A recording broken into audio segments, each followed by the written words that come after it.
അസ്സലാമു അലൈക്കും വറഹ്മത്തുള്ളാഹി വബറകാത്ത്.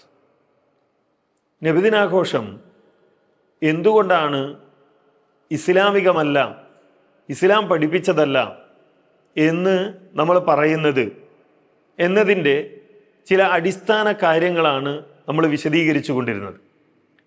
അല്ലാഹു സുബ്ഹാനഹു വ തആല ദീൻ പൂർത്തിയാക്കിയിട്ടുണ്ട് എന്നും ആ പൂർത്തിയാക്കിയ ദീൻ നബി സല്ലല്ലാഹു അലൈഹി വസല്ലം നമുക്ക് എത്തിച്ചു തന്നിട്ടുണ്ട് എന്നും വിശ്വസിക്കൽ ഒരു മുസ്ലിമിനെ സംബന്ധിച്ചിടത്തോളം അനിവാര്യമാണ് എന്ന് നമ്മൾ മനസ്സിലാക്കുകയുണ്ടായി. നബി സല്ലല്ലാഹു അലൈഹി വസല്ലമയുടെ ദീൻ പൂർത്തിയാക്കി എന്ന് പഠിപ്പിച്ച അല്ലാഹു സുബ്ഹാനഹു വ തആല ആ ആയത്ത് നബി സല്ലല്ലാഹു അലൈഹി വസല്ലം നമുക്ക് വിശദീകരിച്ചു തരികയാണ്. അതോടൊപ്പം തന്നെ അള്ളാഹുവിൻ്റെ റസൂൽ വളരെ കൃത്യമായി ഈ സമൂഹത്തെ ബോധ്യപ്പെടുത്തിക്കൊണ്ടിരുന്ന ഒരു കാര്യമാണ്, മതത്തിൽ പുതിയ കാര്യങ്ങൾ രംഗത്ത് വരും. പൂർവിക സമൂഹങ്ങളെ മാതൃകയാക്കിക്കൊണ്ട് പൂർവിക സമൂഹങ്ങളുടെ ചരിത്രം പഠിപ്പിച്ചുകൊണ്ടാണ് നബി സല്ലല്ലാഹു അലൈഹി വസല്ലം അത് പറയുന്നത്. മുമ്പുള്ള ആളുകൾ ഇങ്ങനെ മതത്തിൽ പുതിയ പുതിയ കാര്യങ്ങൾ ഉണ്ടാക്കിയിരുന്നു, നിങ്ങളും അതുപോലെ പുതിയ പുതിയ കാര്യങ്ങൾ ഈ മതത്തിലേക്ക് കടന്നു വരും. ആ സമയത്ത് നിങ്ങൾ എന്ത് ചെയ്യണം? അള്ളാഹുവിൻ്റെ റസൂൽ പറയുന്നതായി ഇർബാദ് ബിൻ സാരിയ റളിയല്ലാഹു പറഞ്ഞതായി നമുക്ക് കാണാൻ കഴിയും. എന്താ പറയുന്നത്? ഒരിക്കൽ നബി സല്ലല്ലാഹു അലൈഹി വസല്ലമ ഞങ്ങളോടൊപ്പം നമസ്കരിച്ചു. അതിനുശേഷം അള്ളാഹുവിൻ്റെ റസൂൽ ഞങ്ങൾക്കൊരു ഉപദേശം നൽകാൻ. ആ ഉപദേശത്തിൽ നബി സല്ലല്ലാഹു അലൈഹി വസല്ലമ അത് കേട്ടപ്പോൾ ഞങ്ങളുടെ കണ്ണുകൾ നിറഞ്ഞു, അതേപോലെ ഞങ്ങളുടെ ഹൃദയം വിറച്ചു. ഒരാൾ ചോദിച്ചു എന്നാണ് നബി സല്ലല്ലാഹു അലൈഹി വസല്ലമയോട്, അള്ളാഹുവിൻ്റെ റസൂലെ, ഇതെന്താണ്? ഒരു യാത്ര പറഞ്ഞു പോകുന്ന, ദൗത്യ നിർവഹണത്തിന് ശേഷം തിരിച്ചു പോകുന്ന, അതല്ലെങ്കിൽ ഒന്നുകൂടി തുറന്നു പറഞ്ഞാൽ വഫാത്തായി പോകുന്ന നബി സല്ലല്ലാഹു അലൈഹി വസല്ലമയുടെ സംസാരം പോലെ, ഒരു അവസാനകാല ഉപദേശം പോലെയാണല്ലോ റസൂലെ ഞങ്ങൾക്ക് തോന്നുന്നത് എന്ന് പറഞ്ഞപ്പോൾ നബി സല്ലല്ലാഹു അലൈഹി വസല്ലമ വീണ്ടും ഉപദേശിക്കാൻ എന്താ പറയുന്നത്? അള്ളാഹുവിൻ്റെ റസൂൽ പറഞ്ഞു, എൻ്റെ കാലശേഷം നിങ്ങൾ ആരെങ്കിലും ജീവിച്ചിരിക്കുകയാണെങ്കിൽ ഫസറ ഇഖ്തിലാഫൻ കസീറ, ഒരുപാട് അഭിപ്രായ വ്യത്യാസങ്ങൾ നിങ്ങൾ കാണും. ഫഅലൈക്കും ബിസുന്നതി വസുന്നത്തിൽ ഖുലഫാഇർ റാഷിദീൻ മഹ്ദിയീൻ, നിങ്ങൾ എന്താ ചെയ്യേണ്ടത്? നബി സല്ലല്ലാഹു എൻ്റെ സുന്നത്ത് അതാണ് നിങ്ങൾ സ്വീകരിക്കേണ്ടത്. ആ സുന്നത്ത് എൻ്റെ ഖലീഫമാർ നിങ്ങൾക്ക് വിശദീകരിച്ചു തന്നിട്ടുണ്ട്. ആ ഖലീഫമാരുടെ സുന്നത്താണ്, അവർ പഠിപ്പിച്ചു തന്ന സുന്നത്താണ് നിങ്ങൾ സ്വീകരിക്കേണ്ടത്.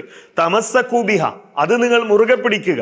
വഅല്ലു അലൈഹാ ബിന്നവാജിദ്, അത് അണപ്പല്ലുകൾ കൊണ്ട് നിങ്ങൾ കടിച്ചു പിടിക്കുക. വ ഇയ്യാക്കും, എന്നിട്ട് അള്ളാഹുവിൻ്റെ റസൂൽ പറയാൻ, വ ഇയ്യാക്കും വ മുഹ്ദസാത്തിൽ ഉമൂർ, പുതിയ കാര്യങ്ങളെ നിങ്ങൾ കരുതിയിരിക്കുക. മതത്തിൽ പുതിയ കാര്യങ്ങൾ പ്രത്യക്ഷപ്പെടും. ദുനിയാവിൽ ഉണ്ടാകുന്ന, ഭൗതിക ലോകത്തുണ്ടാകുന്ന പുതിയ കണ്ടുപിടുത്തങ്ങളെക്കുറിച്ചോ മാറ്റങ്ങളെക്കുറിച്ചോ അല്ല അള്ളാഹുവിൻ്റെ റസൂൽ ഇത് പറയുന്നത്.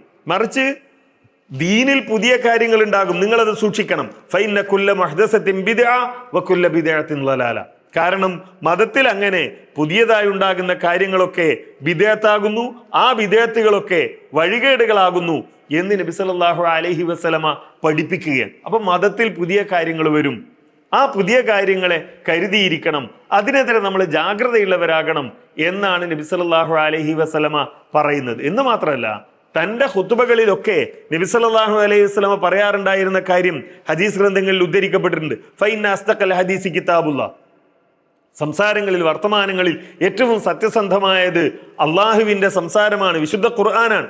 വഅഹ്സനൽ ഹദി ഹദി മുഹമ്മദിൻ സല്ലല്ലാഹു അലൈഹി വസല്ലം, ഏറ്റവും നല്ല മാർഗം എന്ന് പറയുന്നത് അത് നബി സല്ലല്ലാഹു അലൈഹി വസല്ലമയുടെ മാർഗമാണ്. എന്നാൽ വശറൽ ഉമൂരി മുഹ്ദസാത്തുഹ, ദീനിൽ പുതിയതായി ഉണ്ടാകുന്ന കാര്യങ്ങളാണ് ഏറ്റവും വലിയ തിന്മ. വകുല്ല മുഹ്ദസത്തിൻ ബിദ്അ, അങ്ങനെ പുതിയതായി ഉണ്ടാകുന്നതൊക്കെ ബിദ്അത്താണ്. വകുല്ല ബിദ്അത്തിൻ ളലാല, അങ്ങനെ ഉണ്ടാകുന്ന ബിദ്അത്തുകളൊക്കെ ലലാലത്താണ് എന്ന് നബി സല്ലല്ലാഹു അലൈഹി വസല്ലമ പഠിപ്പിക്കുകയാണ്. അപ്പം മതത്തിൽ കൃത്യമായി എന്തൊക്കെയാണ് മതത്തിൻ്റെ ആചാരങ്ങൾ, അനുഷ്ഠാനങ്ങൾ, എന്താണ് സ്വർഗത്തിലേക്ക് എത്താൻ വേണ്ടി നമ്മൾ ചെയ്യേണ്ടത്, ഏത് വിശ്വാസമാണ് സ്വീകരിക്കേണ്ടത്, എന്തൊക്കെ കർമ്മങ്ങളാണ് അനുഷ്ഠിക്കേണ്ടത് എന്ന് കൃത്യമായി അള്ളാഹുവിൻ്റെ റസൂലിലൂടെ അള്ളാഹു നമുക്ക് പഠിപ്പിച്ചു തന്നു.